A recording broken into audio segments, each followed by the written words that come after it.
Greetings and welcome to another episode of Q Points Podcast. I am DJ Sir Daniel.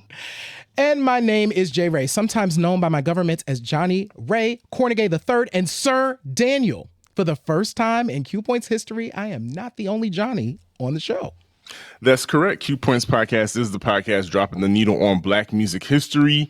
And it's so funny, before we get to our special guest, J. I was running up and down these steps trying to get ready for this recording.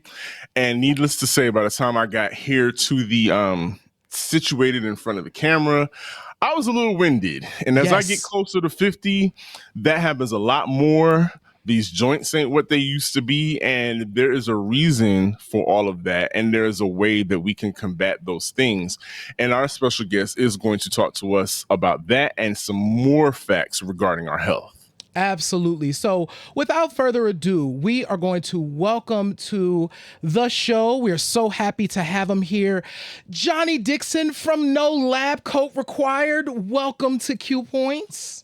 Thank you. Thank you so much for the warm welcome. I'm excited to be here and chop it up with you guys. Thank you. Thank you, man. Yes, I'm a huge fan of your channel. We love it over here on Q Points. You teach us so much. You're like a legit scientist and teaching us sciencey things. So yeah, let's jump into some of the things and helping us deal with some stuff, I think. Yeah. Here to help, here to Absolutely. teach. You hit the nail right on the head. I love to teach. So Johnny, let's just get right to it. Johnny, why No Lab Coat Required? What was the science behind the name, and what gap in health education do you think it fills, especially for the Black community? Oh man. Well, the short answer is it came to me in the shower. That's when our best ideas come. That's where the title came from.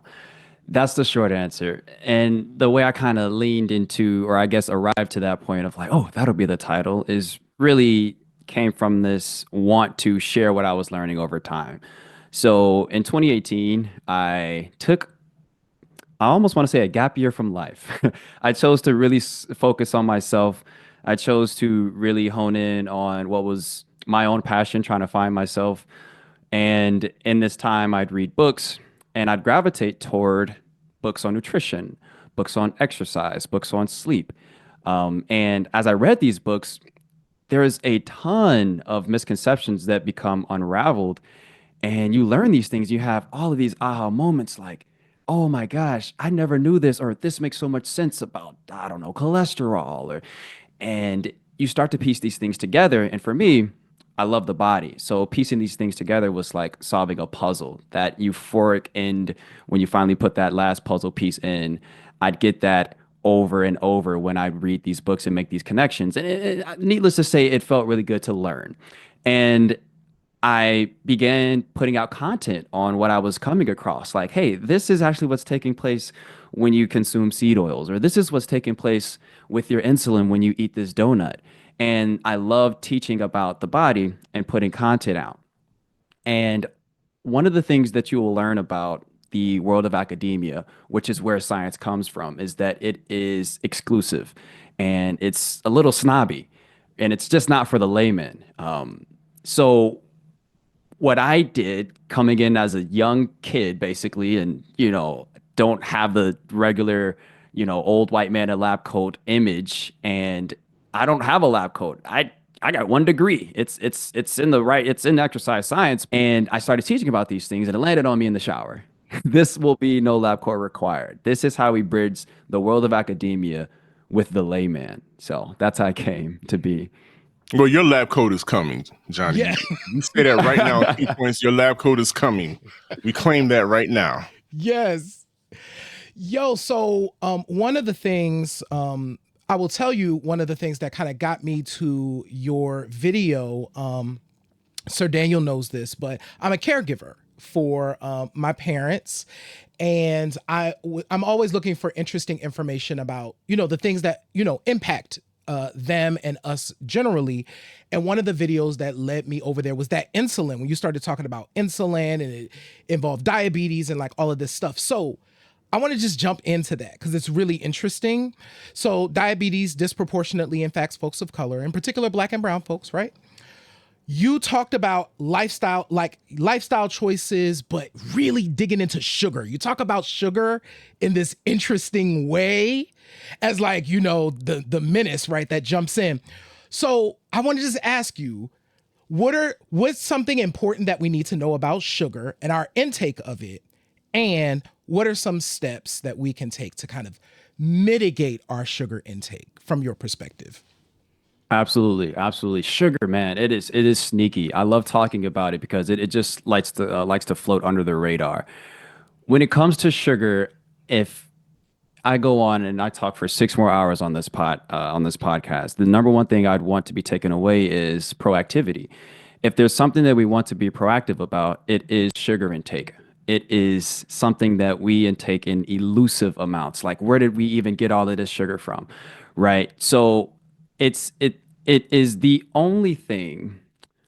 You got to be careful with saying words like only when it comes to science, but for the sake of it, it really is one of the most dangerous molecules when consumed in excess. It's the only thing that can just absolutely slash your biology. It does not care who you are, what your background is, your skin color. It's like, hey, we're gonna do what we want here. So that's why I like talking about it in that sense, because you can characterize it. Now, is it inherently evil? Absolutely not. But when we talk about diabetes, we have to talk about where does that come from? And it doesn't start when you're 40, when you're 50, when you're 60. It starts when you're younger than me, when you're a teenager. So it's a big thing that regardless of where you are, you kind of want to hop on immediately. So that's why I talk about it, and characterize it in such an interesting way. So sugar is like this. Let's start top level, carbohydrates. So when we talk about carbohydrates, we can put a lot of things under that umbrella. We can put potatoes under there, starchy foods, potatoes. We could put rice. We could put pasta. And then there are the more obvious, blatant forms of sugar intake. Two-bite brownies, which is my personal favorite. And you have candy, but then there's the elusive forms, which the most elusive form is, I'd say, is juice, which is one of those certified fatteners because sure, it's the sugar from a fruit, but what we're doing is we're extracting basically the sugar only from the fruit, which the body expects us to consume in tangent because it comes with fiber and it'll have a more balanced impact on our blood sugar. So when we consume that sugar from just that fruit and it comes in a form of juice and it ends up having the same impact as a Jolly Rancher, right? A few Jolly Ranchers at that. And that's when the sugar really starts to pile in. So when I say it's elusive, that's what I mean. It'll sneak up on you. So when it comes to action steps, proactivity is more so the attitude that we have to adapt. And I would say there's a few things. The first thing I'd say is we have to be able to measure to some degree, right? And that's what gets measured gets improved. And when it comes to measuring our food, you can get really in the weeds of it. You can get really granular and it become a task. I don't want that to happen because that's just not sustainable.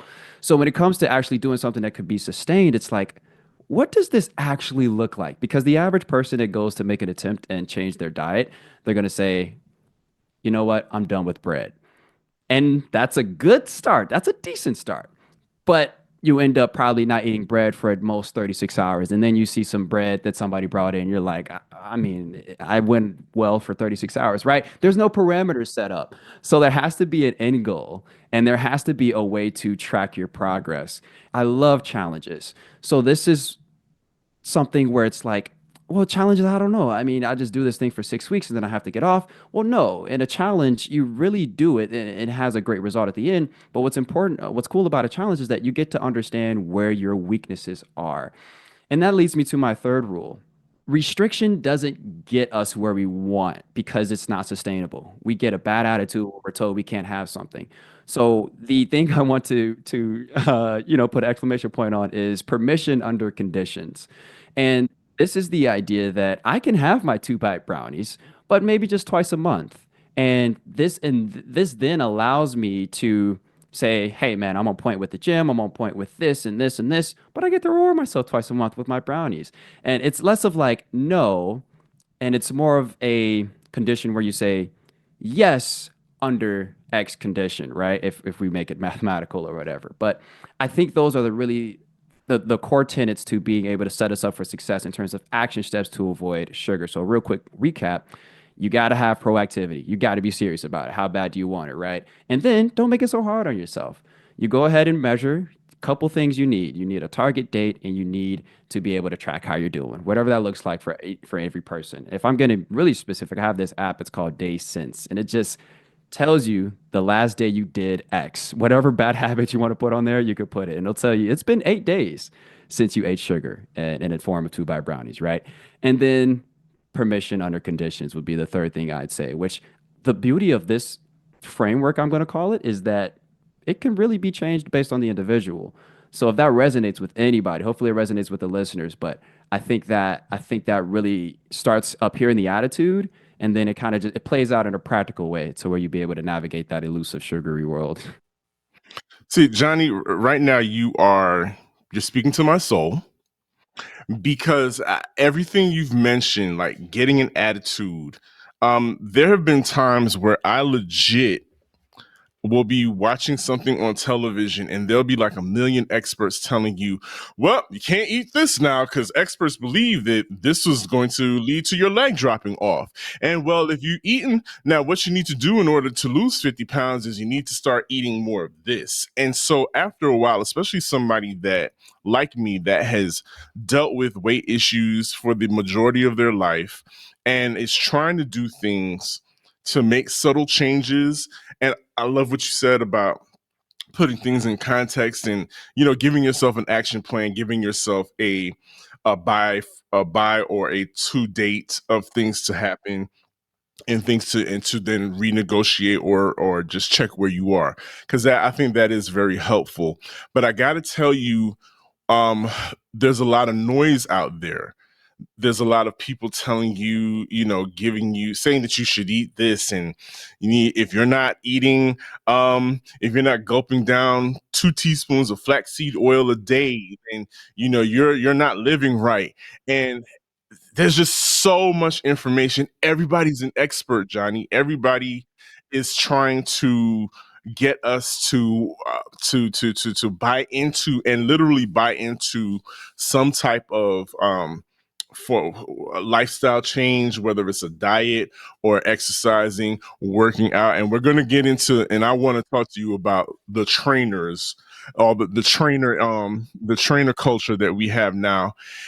Someone like me, and I know there's plenty of us out there that are trying to find a balance, which I think is the correct word that we should be using or that we should be applying to our lives and how we eat.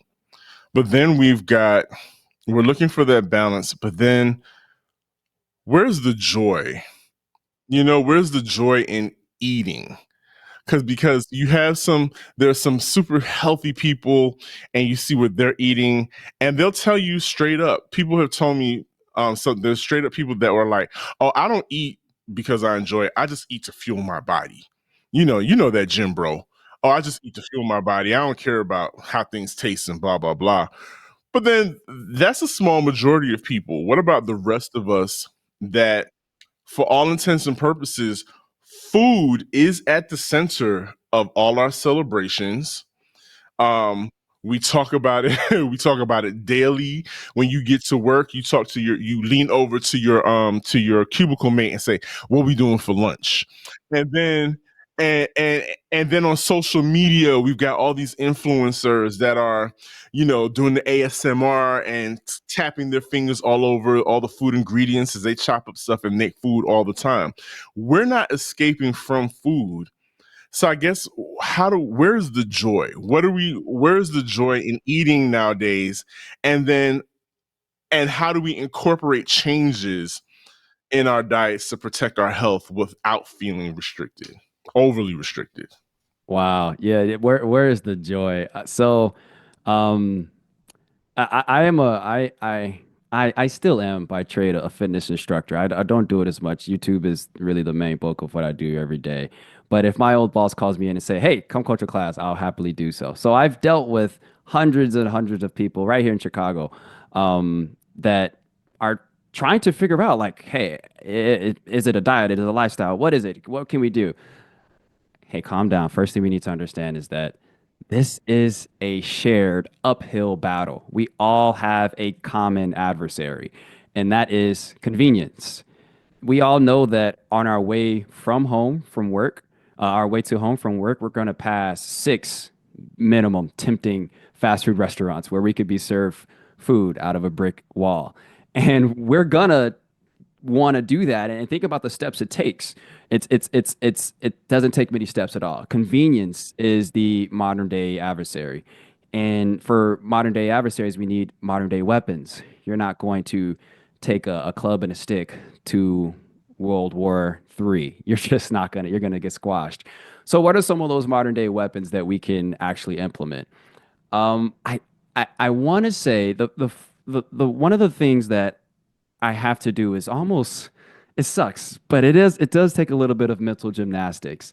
You have to relearn that good that good is not necessarily synonymous with unhealthy, right? So a lot of times we have these foods that we really enjoy. Let's keep it in house. Collard greens, soul food.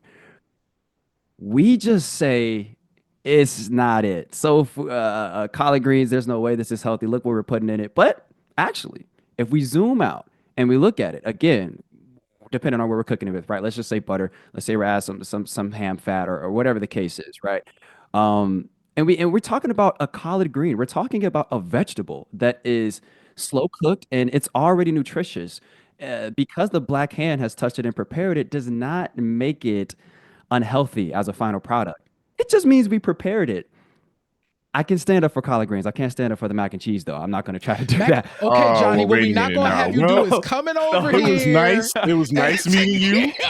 and telling us we can't eat No, it. but no, go ahead. Go ahead.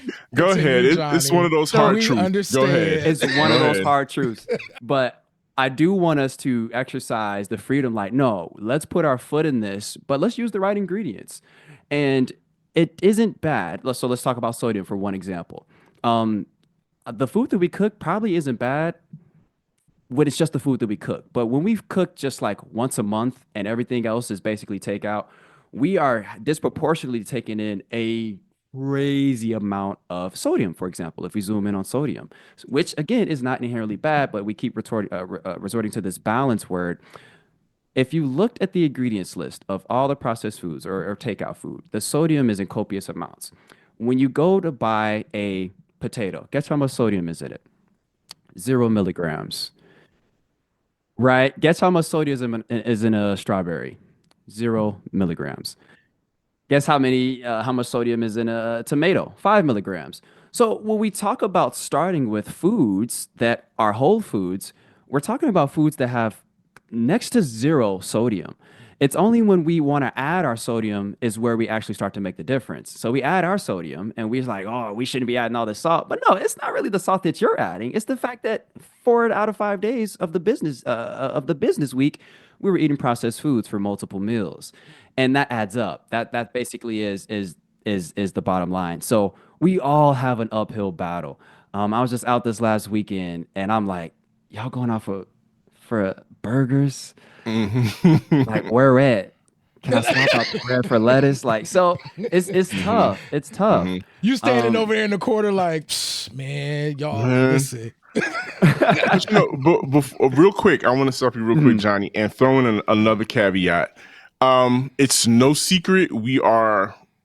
I'm so tired of hearing about it, but we're in tariff season, and things that really affect how we eat now is going to be the price of food.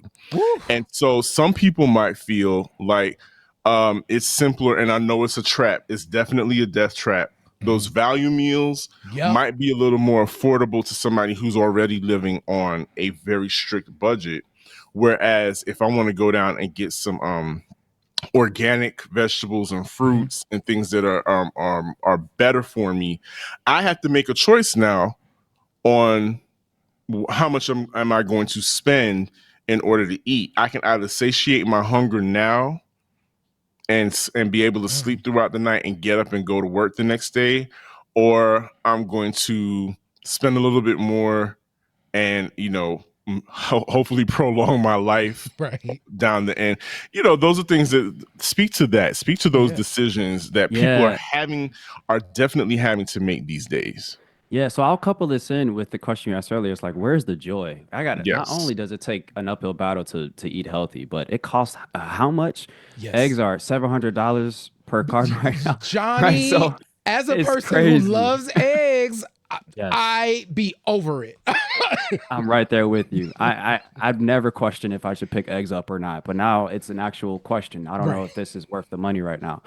So it sucks. And one thing I'm not going to do is come on here on the Q Points podcast and act like there is a legitimate, convenient answer for everything.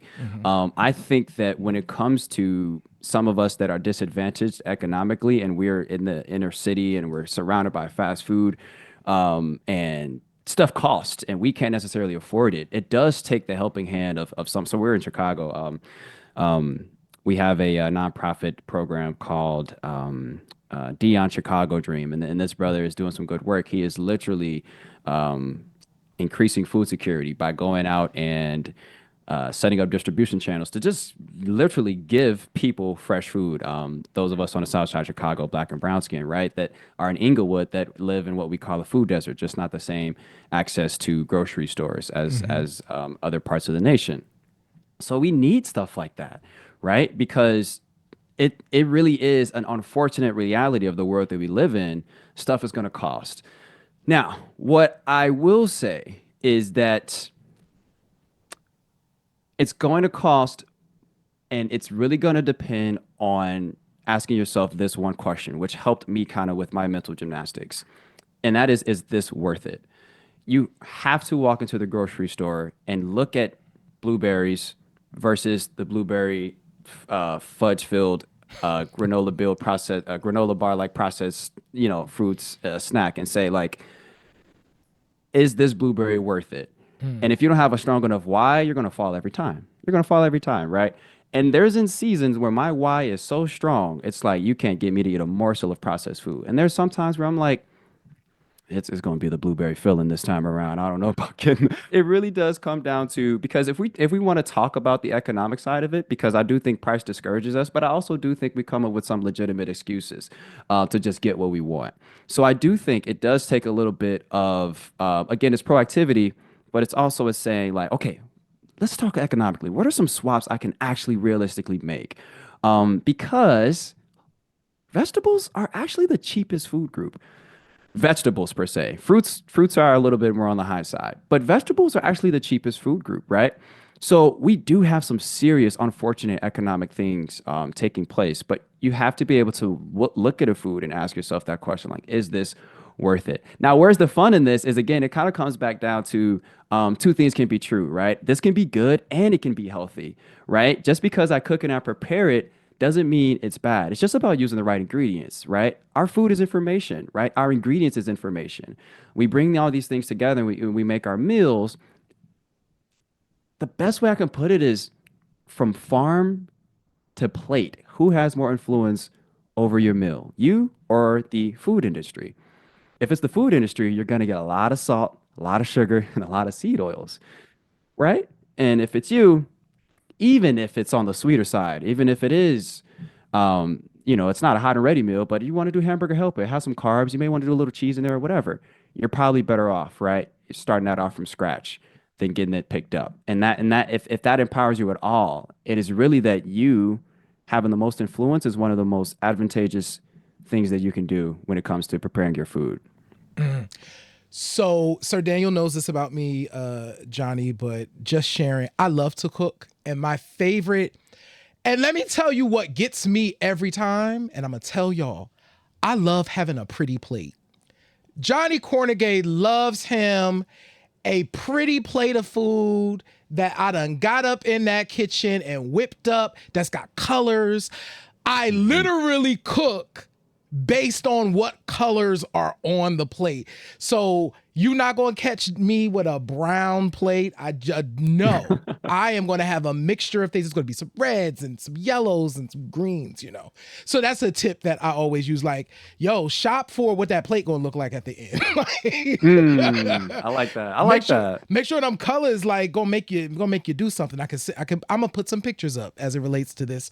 But okay, let's get into. We have a few more things we want to cover with you real quick. Awesome. So Johnny, you mentioned this already. You worked in the fitness industry. Working out is can be a challenge, right? For a lot of reasons. People will cite lack of time. And I get it, it's real, right? You know what I'm saying? In some instances, but I'm gonna use an I statement. I always feel better after I've worked out. So my favorite actually workouts to do are typically outside. At my big size and my big age, I love a walk. A long walk though. I could Nice. regularly do 5 to 7 miles. You know what I'm saying? Just walking. I love it, right?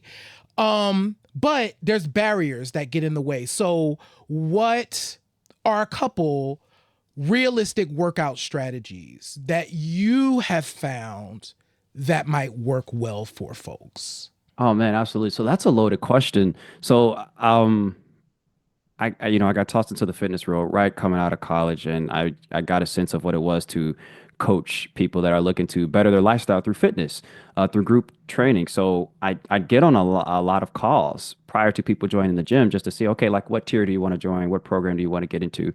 And you'd get the reasons why they can't join more often than not. And over 85% of the time, it's time related. And that is legit. If you are a single mom, right, and you want that body, when you look in the mirror, you don't like that. You want something different, and you want to make that change. You get on a call and you're hopeful, but then you're faced with the reality, like, hey, got a couple kids, they got to get back and forth to school. You got to prepare meals. That's a hard and harsh reality. But does that mean that you have no options? Absolutely not. Absolutely not. So I'll be happy to empower that crowd, but then also speak a little bit to that time factor as well. Because one of the most practical things that I used to tell some of the clients is, hey, let's audit it. Let's audit the time, right? And let's see if there are any places where you can find 30, 45 at the most. 50 minutes if you want to be gung ho. Where can we find somewhere where we can get in some movement? And I don't care what the movement looks like. So let's get into that. I actually don't go to the gym right now. I work out right here. This is a door to another room. I go in there and I just do a home workout. Um, because when it comes to working out, you have to define your path of least resistance because that's where we're going to naturally gravitate to. You're not going to want to do anything that has a ton of resistance, right? So if you are a gym person, you have to make going to the gym extremely easy for yourself. You have to get the gym clothes out. Yes, you got to do the tried and true advice of getting the shoes out before, right? Like that stuff actually works, but it won't work if you have not defined your why strong enough. If it's one of those willy-nilly things like, I want to get a better body. It may work for a week, but it just won't work long term. So when it comes to that that mother, that a single mother, or even you, J. Ray, it's like what can we do to get into the gym or to make sure we're moving consistently or to be able to take a long walk when there are these realistic barriers? So number one would definitely be to define that why. Number two would be to audit that time, and there it will take a little bit of sacrifice, right? At the end of the day, we are talking about this whole conversation has been about what? An uphill battle, right? This is learning and teaching ourselves, almost relearning. How can we wire our brains in a way to say, actually, this is the better choice, and I'm going to execute on that better choice, right? So that is really what I'd say. And I guess if I could speak about myself, um, what I found that works extremely well, and I don't want to prescribe this as if this is just going to work for everybody, but what I found that keeps me going to this room next door behind me is that I have a killer routine. And if I don't have a routine, I'm not going, no, no push-ups, no squats today, no kettlebell motions, none of that. And it starts with my domino habit, which for me is waking up on time. If I don't wake up on time, everything else kind of falls into play. We all have a domino habit. For somebody, it may be going to sleep on time. For somebody, it may be, did I get XYZ activity, right? And if it's kind of like if that habit falls, the rest of the healthy habits just all kind of fall, right? So for me, that domino habit is getting up in the morning. And I find defining that routine makes all the difference for me. And I think that's practical. What do you guys think? Do you think that's helpful? Defining the routine. It's again, you preaching right now, Pastor Johnny. The I would throw in there probably a good playlist would help out with that as Ooh. well, because we are cue points, so we got to throw that in. We got to throw that It, in. Good playlist Go, yeah. works. go I have ahead. my Do you gym have a playlist playlist? is banging. Yeah. Oh How yeah. about you, So Johnny? I think again, if we're talking about hacking the brain, this may or may not work, but I actually intentionally like diminish the amount of music I listen to throughout the day. That way, when it comes to working out, I'm like, oh, I can look forward because I get to listen to music. Oh, I haven't Uh, listened to music in six. Like, let's do this, right? So Smart. I think that helps too. It's exciting. So that's a really good point there. Absolutely. Okay. So I mentioned this earlier. So we're going to get to this. You said you got into the fitness game at an early age. And as I had mentioned earlier, fitness, for lack of a better term, is quite the hustle these days. There are a lot of people who are trainers, who will, get you in that gym. You have to have a membership at the gym that they work out at, and and if you buy my waist trainer while you're working out, I'll knock off $20 out of your session. It Again, more noise, right? There's more noise for people who wouldn't mind going to the gym. um like myself, I like going, but only because they have a swimming pool. Swimming for me is what does it for me. Swimming and using the resistance of water, I think helps me as far as my strength building and trying to remain flexible in those things. You couldn't There was a time though you couldn't pay me to get out on that floor, because that floor, first of all, if I'm not dealing with the person who forgot their headphones and decided that their little pill speaker is the thing to listen to while everybody else is trying to work out, and then you have this person that's got their tripod set up, it's too much. It's too much. But besides that, let's get back to the trainers. How do I pick out a trainer that is a good one? Because I've worked out with people who, after I told them that I have very weak knees, my knees are not that good. After I've told them my age, they didn't take any of that into consideration. They just were just like, no, do this, do this, do this. And, I could have damaged something. I lost some weight, but I could have damaged some, hurt myself seriously. What do, and anybody out there listening now, what do they need to do when considering Absolutely. a partner on their workout journey? Yeah, yeah. So one of the interesting phrases and I want to say the black community. I don't know how well it reaches far out in terms of just how it's said or whatever realm that it exists or whatever. But it's church hurt, right? Black people that go to church for a season of time, they get hurt somehow, and then they're out of church, and then we call that church hurt. There's trainer hurt too. Your trainer can scar you and give you a bad rep, gives a bad rep to the trainers. So, one of the things I felt terrible is if I ever had an inkling of stepping on somebody's toes and disregarding what their disadvantages were. Like, tell me exactly what I need to know. And I'd feel terrible as a coach wanting to somehow magically say, just get over it. Hey, your knees are weak. Doesn't I don't care. Do the squats, right? I was never that coach. So a lot of my clients were lucky, but a lot of them also told me, we enjoy you because you make these modifications for us. So let's get practical first. If your coach isn't willing to make modifications for you, they probably don't even know them, first off. If they do know them, they're not giving to you, then they're just a jerk. So find out if your coach at least knows. And I would, if we're talking practical, man, I ask them on the phone or the meeting or Zoom call, whatever it is. My knees are bad. I may need a modification. What would you do for me? If they can't give you a couple modifications, let's keep going. Let's keep going down a list of different trainers, because you pick a trainer the same way you pick a therapist. They say you're supposed to date your therapist and figure out, you know, who's going to work the best with me emotionally and psychologically and all that stuff. It's the same thing when it comes to getting a trainer. You want somebody who's going to gel with you. I'm a happy-go-lucky guy. I'm smiling. I'm supportive. A lot of people are like, I don't like you as a coach. You are too happy. I need to be yelled at like a drill sergeant. Like some people want, like rah rah, you know what I'm saying? And I have that in me, right? But it's just like some people are just more intense or whatever. And that's fine. But again, you pick what works for you. So if we're talking about how, man, first off, identify where your pain points are, your weakness, right? And you say, hey, can you modify this for me? And if they can't tell you on the spot, then they either don't know or don't care. Look elsewhere and then find someone that you can gel with.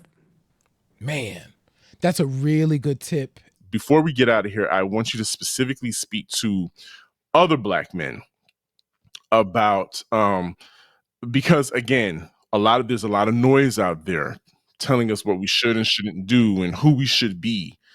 What do you want to change with no lab coat required? What do you want to change with the perception that Black men specifically have about their health? And because if we listen to those voices, everything is doom and gloom. You're going to die of a heart attack or diabetes. But then we do see our peers being taken out by those things. So what do you want to do specifically for people that look like you, Johnny? Man, absolutely. So one of the things that kind of kicked me off into the health science world and world of academia is the curious point of how do I not get the body my father has? And shout out Pops, and that's when it Listen, landed dad on bods me. are in style though. Wait a minute. Yeah. And that's exactly what it was. So I've always been the skinny kid, slim kid, slim kid, but my father is not skinny. So I'm like, that's where I'm headed. And then it dawned on me, but I don't want to head there. So what do I do? And I mean, like a baby out of the womb. I started asking the basic questions. What is a carbohydrate? How do you lose weight? What does this even work like? And that's when it kind of all dawned and kind of turned into that gap year I took in 2018. And I came across another Black man. His name is Sean Stevenson. And he has a podcast called The Model Health Show. And he was really my inspiration in trying to understand some of these misconceptions and trying to navigate this world that has just so many voices. So he was my one voice that I kept talking about. Like, I will return to this person to find out what is the truth. And it worked wonders for me. So through that, I plan to be a Sean Stevenson in my own way. Like, how can I find people that, how can I inspire people to be the upcoming generation that starts to take a closer look at their health? Because the truth is, we are fighting the same battle, but that does not mean we have the same parameters. But the science is the same. The science is the same. That's the bottom line. The science is the same. The issue is that we just got here, right? We just got here. Like, how long was it? We just got the right to vote. I talked about it earlier, scientific consensus, and that takes a long time to change. And then that takes a longer time to reach the public. And that ain't necessarily reaching the Black people really intentionally at all, right? So when we talk about this, we're talking about a problem of exposure and access. It's not necessarily that. So that's what I mean by the parameters are different. We just don't come across this information as much, right? And when we do, we buy in, right? What were the things you guys said you're drinking because NASA drunk it or What, Tang? Yeah, You don't right. remember? So it's like, Tang was a thing. It's Tang and Kool-Aid. yeah, Kool-Aid, Tang, Kool-Aid was Kool-Aid, for and us, oh my God, generation. Flavor Aid. Yeah, Yoo-hoo. absolutely. And I liked Yoo-Hoo. Anyway, Pay me to drink that yeah, stuff now. But go ahead, Johnny, yeah. please. So my goal, because health comes from three things. It comes from marketing, it comes from advertisements, and then it comes from the I heard system, which is basically a lot of what we like to roll off of. Like, I heard this is, yeah, good. I heard this about green juice. I heard this, I heard that. But what you have to understand is in order to understand true health, science has to be done. We do have to do science to understand the body. The problem is how many Black scientists we got that's going to want to go out and tell the community how this works, right? So that if we talk about Black people, that is kind of the lane in which I kind of want to and to dive into. And I can't really share it now, but we did incorporate 4 months ago now as a nonprofit because we're looking to do some food security business out here in Chicago, and kind of help out that food issue, food insecurity that we were talking about, and hopefully I have more tangible things on that coming up. But that is, we are the change, right? People like me, and then people that don't really care about this, they just want to get the information. I'm cool with that too. You know what I mean? Like find someone like me that is the nerd, and get your stuff from them, right? Pick their brain. But someone has to go out and kind of get their grimy little hands in that exclusive and snobby world of academia and pull some stuff out for their community. Listen, it's been a pleasure. It's been a pleasure meeting you, Johnny, and knowing that the future is in your hands, and hopefully other people like you, and that when it comes to our health, like I said, it's just really just being kinder to ourselves. And if we take that concept and you would think about what we put in our mouths and the way we move our bodies, and just one more time before we get out of here, please let the viewers and the listeners know how they can support you and No Lab Coat Required. So we have some interesting stuff coming down the pipeline, but I would just keep it simple. The best thing you can do if you want to support No Lab Coat Required is to go to youtube.com/ at No Lab Coat Required. Click the video you want to watch and watch it start to finish. That's the best way you can support us right now, and what we have coming up. This was an absolute pleasure, DJ Sir Daniel and J Ray. I appreciate you all so much for this space and what you guys are doing as well. I've learned some things watching you all show, so I'll be sure to tune in more. Awesome, y'all. So listen, y'all know what to do. Thank you so much. If you can see our faces, if you can hear our voices, make sure that you subscribe, share the show with your family, friends, colleagues. If you love Q Points, chances are they will love Q Points as well. You can visit our website at qpoints.com. There you can do a ton of stuff, including watch all of our old episodes. There are over 180 of them that you can watch. So there's a lot of really cool stuff there to check out. And if you want to support the channel, keep the lights on in Q Points land, shop our store at store.qpoints.com. Also check out Q Points magazine as well. We appreciate y'all. We love y'all. That's right. In this life, what do I always say? You have a choice. You can either pick up the needle or let the record play. I'm DJ Sir Daniel. My name is J Ray, y'all. That's Johnny Dickson. No Lab Coat Required. And this has been Q Points Podcast, dropping the needle on Black music history. We will see you on the next go round. And now I'm about to get a shot of human growth serum along with soursop or that green juice. Some I heard oil, that green juice. I heard some kale. Yeah, mix it all together, and that's all I'm doing for the next 30 days. Right. Peace, y'all. Peace, y'all. Thank you.